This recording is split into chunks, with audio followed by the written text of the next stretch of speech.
क्या केमिस्ट्री लगती है मुश्किल? अब नहीं। वेलकम टू एआई रसायन पाठशाला। चलिए शुरू करते हैं आज की क्लास। हेलो दोस्तों, हमारी इस डिजिटल केमिस्ट्री क्लासरूम में आप सभी का बहुत बहुत स्वागत है। आज हम चैप्टर 1 के कॉन्सेप्ट्स का एक रैपिड फायर, एकदम गेमिफाइड महारिविजन करने वाले हैं। मतलब फटाफट सवाल और उनके सटीक जवाब। तो चलिए बिना टाइम वेस्ट किए सीधा टॉपिक पर आते हैं। हमारा आज का गोल बिल्कुल क्लियर है। बैकग्राउंड में जो पीडीएफ आप फुल स्क्रीन पर देख रहे हैं ना, उसमें से हमने 25 बहुत ही इंपॉर्टेंट एमसीक्यूज चुने हैं। इन्हीं सवालों के जरिए हम केमिस्ट्री के बेसिक कॉन्सेप्ट्स को टेस्ट करेंगे और उन्हें एकदम पक्का कर लेंगे। ये एक फास्ट पेस चैलेंज है, तो अपनी नजरें स्क्रीन पर गड़ा कर रखिएगा। अच्छा, आगे बढ़ने से पहले इस गेम के रूल्स समझ लेते हैं। बहुत सिंपल है। पहले सवाल पढ़ना है, फिर मैं एक छोटा सा पॉज दूंगा। उस बीच आपको दिमाग में आंसर सोचना है और फिर हम उस आंसर के पीछे का असली साइंटिफिक लॉजिक समझेंगे। तो क्या हम तैयार हैं? चलिए लेवल 1 से शुरू करते हैं। Alright, here we go. Screen पर आपके सामने क्वेश्चन 1 और 2 हैं। पहला सवाल है कि केमिस्ट्री को अक्सर सेंट्रल साइंस यानी केंद्रीय विज्ञान क्यों कहा जाता है? सोचिए जरा। इसका सही जवाब है ऑप्शन बी। क्यों?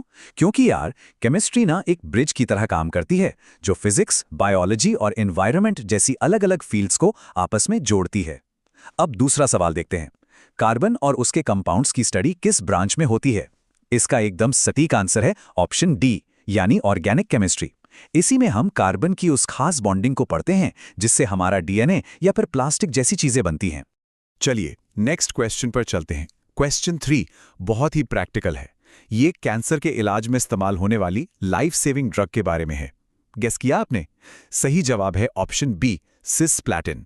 सिस्प्लैटिन और टैक्सोल, ये दोनों ही कैंसर सेल्स को बढ़ने से रोकने में बहुत काम आती हैं।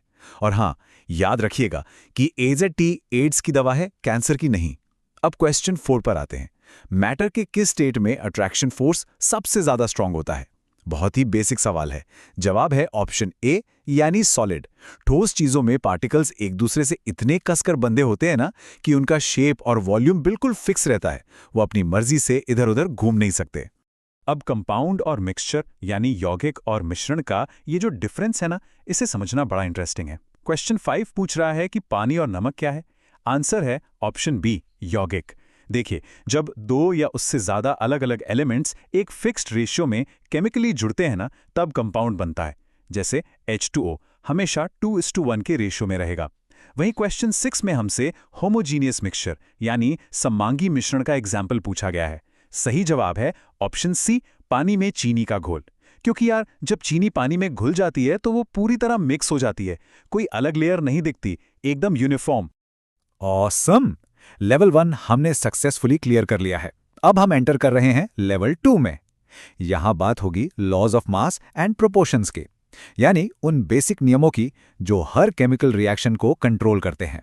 देखते हैं क्वेश्चन 7। रासायनिक अभिक्रिया में द्रव्यमान को ना तो उत्पन्न किया जा सकता है और ना ही नष्ट किया जा सकता है। यह कौन सा नियम है? इसका सही जवाब है option C, law of conservation of mass, जिसे एंटोनी लवोजियर ने दिया था। इसका सीधा सा मतलब है यार कि रिएक्शन से पहले जितना मास था, रिएक्शन के बाद भी उतना ही रहेगा।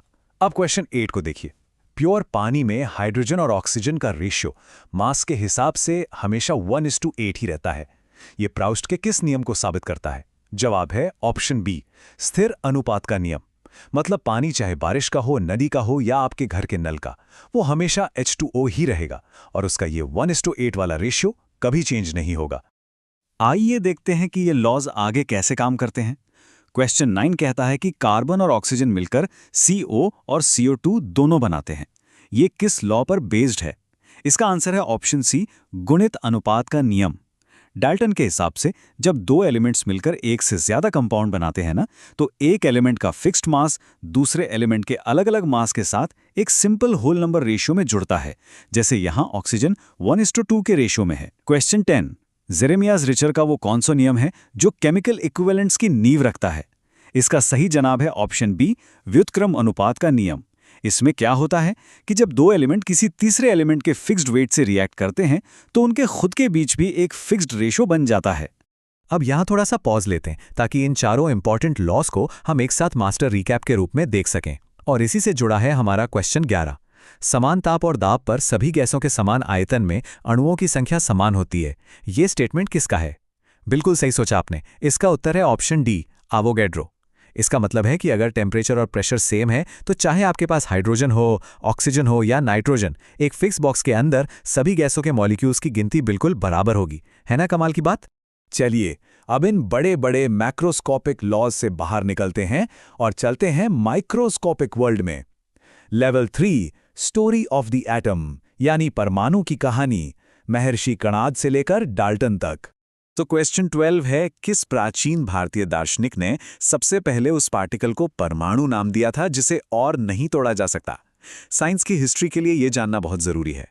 इसका सही जवाब है ऑप्शन सी, महर्षि कणाद, जिन्होंने 600 ईसा पूर्व ही ये बात बता दी थी। अब आते हैं क्वेश्चन 13 पर। डाल्टन की थ्योरी का वो कौन सा पॉइंट था जिसे मॉडर्न साइंस ने गलत साबित कर दिया? आंसर है ऑप्शन डी, यानी ए और बी दोनों। जब इलेक्ट्रॉन, प्रोटॉन और न्यूट्रॉन की डिस्कवरी हुई ना, तो ये साफ हो गया कि एटम को भी तोड़ा जा सकता है, वो अविभाज्य नहीं रहा। और आइसोटॉप्स की खोज ने यह भी साबित कर दिया कि एक ही एलिमेंट के सारे एटम्स का मास हमेशा सेम नहीं होता। तो अब सवाल ये उठता है कि अगर मास अलग हो सकता है तो फिर उस चीज को कहते क्या हैं? यही है हमारा क्वेश्चन 14। एक ही एलिमेंट के वो एटम्स जिनका मास अलग अलग होता है क्या कहलाते हैं? जवाब है ऑप्शन बी, समस्थानिक यानी आइसोटोप्स। जैसे आप हाइड्रोजन के 3 आइसोटोप्स को ही ले लीजिए, प्रोटियम, ड्यूटेरियम और ट्रिटियम। इन तीनों का ही एटॉमिक नंबर 1 है, लेकिन न्यूट्रॉन की गिनती अलग होने की वजह से इनका मास नंबर 1, 2 और 3 हो जाता है। अब जरा इसका ठीक उल्टा इमेजिन कीजिए। क्वेश्चन 15, आर्गन और कैल्शियम, ये दोनों तो बिल्कुल अलग अलग एलिमेंट हैं, है ना? लेकिन दोनों का एटॉमिक मास 40 है। इन्हें क्या कहा जाता है? इसका सही जवाब है ऑप्शन सी, संभारिक या आइसोबार। देखिए, आर्गन और कैल्शियम एकदम अलग हैं, इनमें प्रोटॉन्स भी अलग अलग हैं, लेकिन अगर आप इन्हें किसी केमिकल तराजू पर रखेंगे ना, तो दोनों के पड़ेले बिल्कुल बराबर होंगे, क्योंकि दोनों का टोटल मास नंबर 40 ही है। आइसोटोप्स और आइसोबार्स, इन दोनों के बीच का जो कंफ्यूजन है ना, उसे हमेशा के लिए दूर करना बहुत जरूरी है। देखिए, आइसोटोप में एलिमेंट एक ही होता है, एटॉमिक नंबर सेम होता है, बस मास अलग होता है। जबकि आइसोबार में एलिमेंट ही अलग अलग होते हैं, एटॉमिक नंबर भी अलग होता है, लेकिन उनका मास सेम होता है। इस चार्ट को अपने दिमाग में अच्छे से बैठा लीजिए, क्योंकि केमिस्ट्री के सबसे बेसिक और इंपॉर्टेंट डिफरेंसेस में से एक है ये। चलिए आगे बढ़ते हैं एनर्जी और एटम की असली आइडेंटिटी की तरफ। क्वेश्चन 16, आइंस्टीन की वो कौन सी इक्वेशन थी जिसने ये साबित किया कि मास को एनर्जी में कन्वर्ट किया जा सकता है? इसका तो बहुत फेमस आंसर है यार, ऑप्शन बी, E=mc², जहां m मास है और c लाइट की स्पीड। अब क्वेश्चन 17 देखते हैं, किसी भी एलिमेंट का एटॉमिक नंबर किसके बराबर होता है? इसका उत्तर है ऑप्शन बी, न्यूक्लियस में मौजूद प्रोटॉनों की संख्या। आपको पता है, ये प्रोटॉन का नंबर ही किसी भी एटम का समझ लीजिए आधार कार्ड है। ये कभी नहीं बदलता, यही उसकी असली पहचान है। अच्छा, तो फिर ये मास नंबर यानी द्रव्यमान संख्या कैसे निकालते हैं? क्वेश्चन 18 के अकॉर्डिंग मास नंबर कैलकुलेट करने का सही तरीका है ऑप्शन सी, प्रोटॉन और न्यूट्रॉन को जोड़ना। बहुत ही सिंपल सा फॉर्मूला है, A=P+N। हम इसमें इलेक्ट्रॉन को नहीं जोड़ते क्योंकि उनका मास ना के बराबर होता है। चलिए इसे क्वेश्चन 19 में अप्लाई करके देखते हैं। अगर सोडियम के न्यूक्लियस में 11 प्रोटॉन और 12 न्यूट्रॉन है, तो उसका मास नंबर क्या होगा? बस 11 और 12 को जोड़ दीजिए, सिंपल। सही आंसर आ गया ऑप्शन सी, 23। लेकिन यार, जब हम पीरियोडिक टेबल देखते हैं तो वहां क्लोरीन का एटॉमिक मास 35.5 लिखा होता है। अब ये डेसिमल में कैसे आ गया? क्वेश्चन 20 इसी के बारे में है। इसका सही जवाब है ऑप्शन बी, आइसोटोप्स के एवरेज वेट की वजह से। होता क्या है कि नेचर में क्लोरीन मेनली 2 फॉर्म्स में मिलता है, एक क्लोरीन 35 जो करीब 75% होता है, और दूसरा क्लोरीन 37 जो बाकी का 25% होता है। तो जब हम इनकी परसेंटेज के हिसाब से इनका वेटेड एवरेज निकालते हैं ना, तब जाकर वो 35.5 बनता है। अब आते हैं एटम और मॉलिक्यूल के बीच के सबसे बड़े और बेसिक डिफरेंस पर। क्वेश्चन 21 पूछ रहा है कि इनमें से किसका स्वतंत्र अस्तित्व होता है? सही उत्तर है ऑप्शन बी। देखिए, नेचर में मॉलिक्यूल्स इंडिपेंडेंटली एग्जिस्ट कर सकते हैं, लेकिन अकेले एटम्स यूजुअली बहुत अनस्टेबल होते हैं। नोबल गैसेस को छोड़ दें तो ज़्यादातर एटम्स एक दूसरे के साथ बॉन्ड बनाकर मॉलिक्यूल बन जाते हैं ताकि वो स्टेबल रह सकें। जैसे ऑक्सीजन का एक अकेला एटम स्टेबल नहीं होता, इसलिए 2 एटम मिलकर O2 मॉलिक्यूल बना लेते हैं। तो फिर मॉलिक्यूलर वेट कैसे निकालें? क्वेश्चन 22 यही पूछ रहा है कि जल यानी H2O का अणुभार कितना होता है। इसका मैथ्स तो बहुत ही ईजी है, हमें बस इसके सारे एटम्स के मास को आपस में जोड़ना है। हाइड्रोजन का एटॉमिक वेट 1 होता है और यहां 2 हाइड्रोजन है तो हो गया 2। ऑक्सीजन का वेट है 16, अब 2 और 16 को प्लस कर दीजिए, आंसर आ गया 18। इसलिए सही ऑप्शन है सी, 18। शानदार। इसी के साथ हमने 3 लेवल्स पूरे कर लिए हैं। अब हम पहुंच गए हैं अपने आखिरी और चौथे लेवल पर, मापन की दुनिया और एसआई इकाइयां। ये वो यूनिवर्सल लैंग्वेज है यार, जैसे पूरी दुनिया की साइंस कम्युनिटी एक ही तरह से यूज करती है। देखते हैं क्वेश्चन 23। इंटरनेशनल एसआई सिस्टम में कितनी फंडामेंटल क्वांटिटीज यानी मूल राशियां होती हैं? एकदम डायरेक्ट सवाल है और इसका सटीक जवाब है ऑप्शन बी, 7। जी हां, सिर्फ 7। लंबाई, mass, time, electric current, temperature, amount of substance और ल्यूमिनस इंटेंसिटी। बाकी जितनी भी फिजिकल क्वांटिटीज आप फिजिक्स या केमिस्ट्री में पढ़ते हैं ना, वो सब इन्हीं 7 पिलर्स पर खड़ी हैं। और जो राशियां इन फंडामेंटल क्वांटिटीज को मिला के बनाई जाती हैं, उन्हें क्या कहते हैं? यही है क्वेश्चन 24।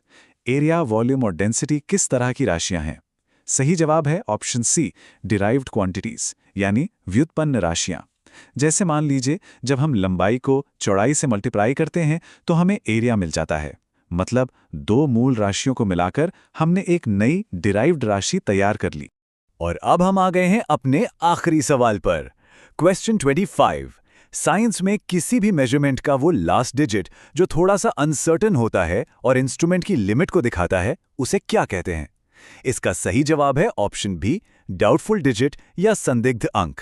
देखिए, दुनिया में कोई भी मेजरमेंट 100% एक्यूरेट नहीं हो सकता।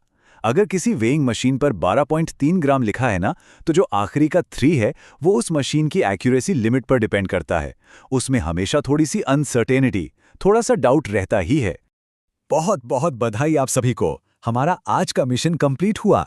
हमने क्लास 11th के पहले चैप्टर के 25 सबसे इंपॉर्टेंट क्वेश्चंस को सक्सेसफुली डिकोड कर लिया है। मैटर का नेचर, केमिकल कॉम्बिनेशन के लॉज, एटॉमिक स्ट्रक्चर और एसआई यूनिट्स, ये सब हमने अच्छे से समझ लिया। अब जरा सोचकर देखिए, केमिस्ट्री के ये छोटे छोटे न दिखने वाले नियम ही तो पूरे यूनिवर्स को चला रहे हैं ना। इन इनविजिबल रूल्स को समझने के बाद ही हमें इस फिजिकल वर्ल्ड की असली पावर समझ आती है। इसी थॉट के साथ हमारा आज का ये महा रिवीजन यही खत्म होता है। सीखते रहिए, एक्सप्लोर करते रहिए और हाँ, हमेशा आगे बढ़ते रहिए।